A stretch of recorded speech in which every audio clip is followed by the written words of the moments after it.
Hello guys, এই দেখো মহানবমী। আজ নবমীতে একে ধোকা করবো। একে ধোকার মধ্যে দিয়েছি একটু গরম মশলা, চিনি আর নুন।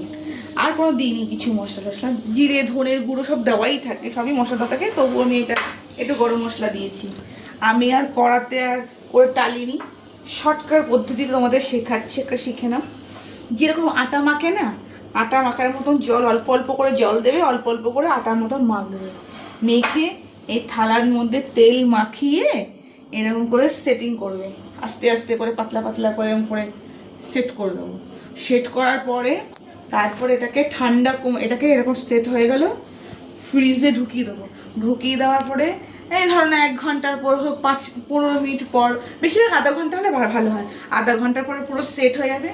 এটাকে ছুরি দিয়ে পিস পিস করে কাটবে, যে যেরকম পিস পিস কাটে এরকম কাটবে।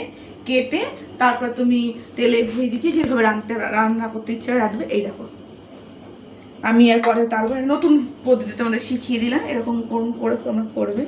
এটাকে আমি ফ্রিজে এখন সেট হতে দেবো। ভিডিওটা ভালো লাগলে লাইক কমেন্ট শেয়ার করো। বাই বন্ধুরা।